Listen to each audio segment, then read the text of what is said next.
Hi, welcome guys. Okay, it is our first lesson for our brand new unit called If You Knew Me. So you go to my Bitmoji Classroom and you click right here. And you can go ahead and follow along. So this is the new unit I built. I've done something similar to this as far as a project a couple different years, and it's really great. But now I took it to a whole nother level and I did it as a unit. So it's called If You Knew Me, and this is all about celebrity art. So first, let's take a look here. A lot of different the celebrity matchup, but let's see how good you are. So this is a celebrity matchup, and I want you to guess. Can you tell what two celebrities these might be? These are two celebrities. They're different parts to their body. Can you tell? Well, this is linked. If you click on here, it will actually go to who it is, and it is Katy Perry and Nicki Minaj. Ask yourself, what features helped you, if you got it right, what features helped you to figure that out the most?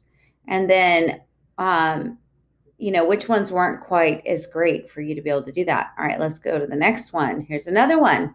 What two celebrities are these? You can see mouths, you can see eyes, lips, hair, right? What two celebrities are these? Well, if you guess Miley Cyrus and Selena Gomez, then you are correct. Once again, ask yourself, what were the features that helped clue me into them the most? This is what we're going to focus on in this actual unit, is taking parts of bodies in order to make your artwork and be able to recognize a famous celebrity. Okay, so the question is, what individual features support the representation of someone's identity? Go back and look at that. Obviously, eyes. Eyes are our windows to our soul. So that's something that is very recognizable in a lot of people. You can tell a lot about them, especially when you have two. Mouths are pretty expressive also. Being able to see people's mouths. Some people have very distinguishable mouths and some don't as much. And sometimes hair, like when you were looking at this one right here, the green and the blue hair, not a lot of people have that in mainstream. When you have a little bit of this hair and a little bit of this eyelash right here, that's a whole nother ball game, right? Okay, so this is what we're going to focus on. So please write down your beginning thing, your statement of inquiry, the big idea that we're going to be fleshing out this entire unit. It's representation of identity is affected by the presentation and influences artistry, craft, creation, and beauty in personal and cultural expression. So I'll give you a minute or so to write that down. Identity is actually our key concept. So how do people identify with, who they are? It could be with groups. It could be like you saw, being able to recognize people based on their eyes or their different color hair or the way certain parts, the way they smile. That's definitely part of identity. Representation and presentation um, are secondary concepts. So representation is how we actually represent that person. So if I was going to take Miley Cyrus, what part of her would I take to help me represent the most? Well, she does have pretty distinguishable eyes. Her hair sometimes too. I don't know. Sometimes her mouth, sometimes not. But you'd have to kind of look at that. How would you represent this person if you couldn't represent their whole face? And then artistry, craft, creation, beauty in personal and cultural expression. That's a lot.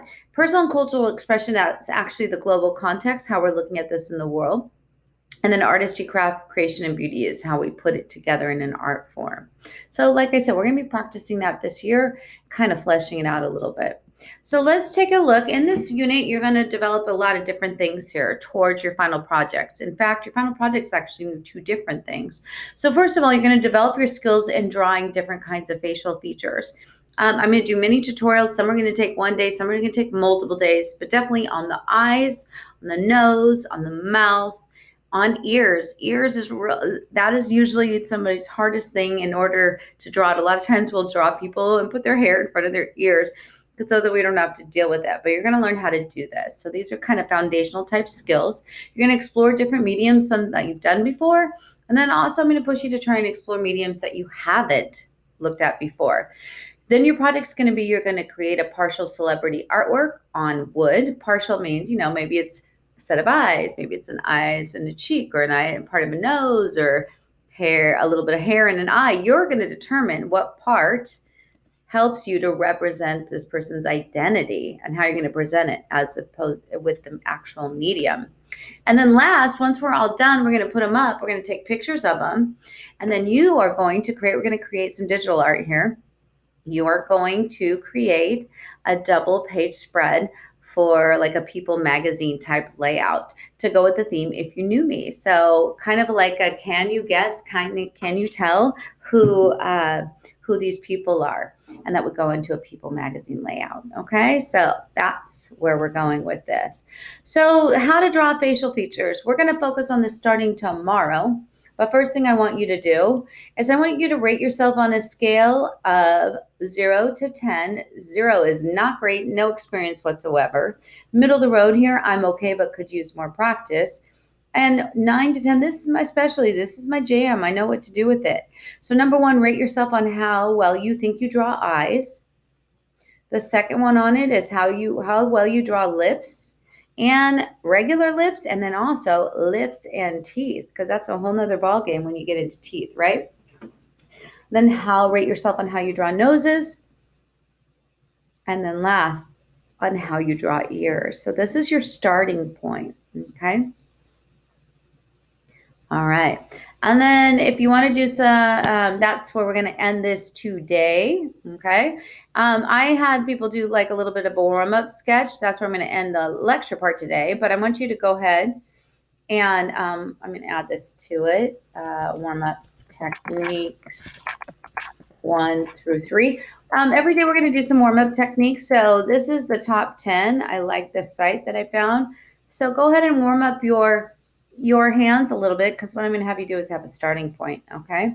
So 10 simple warm-up exercises that can transform your drawing practice. So we're going to do the first 3. I'm just going to go through them fairly quickly. You can take some time on it and come back. The first one, if you scroll down, is actually making lines, all different kinds of lines, looking at it. But what you're really trying to do is make the most parallel lines you kind of can, but without measuring it. So warm up your hands, go in different kinds of lines, and try and make them as parallel as you can. The next one is all sorts of swirls and loops, kind of warming it up. It's a different thing. If you're going like this, you're very stiff. Your hand is kind of stiff. If you're going like this, it's very loose. You're using your wrist. So warm it up with loops and swirls.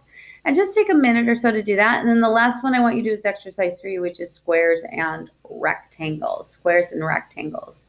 And then I'm going to have you apply what you learned today. So your last part of this is your baseline. I want you to draw a set of lips. Draw lips with whatever you can do. Do the best you can right now, because I want you to have, that's where we're going to start. Oh, I'm sorry, wrong. I'm going to have you start with lips. I'm going to have you start with eyes. Sorry, I just thought of this as I went.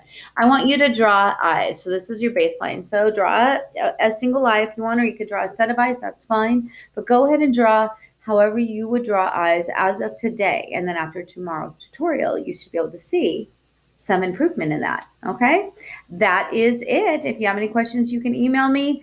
I'm hoping, remember, you can zoom in. I'm having you zoom in for these first few lessons before we get to tutorials, because I really want to be able to guide you on these things and make sure you have the foundation, especially since this is a new unit. Okay, all right, thanks.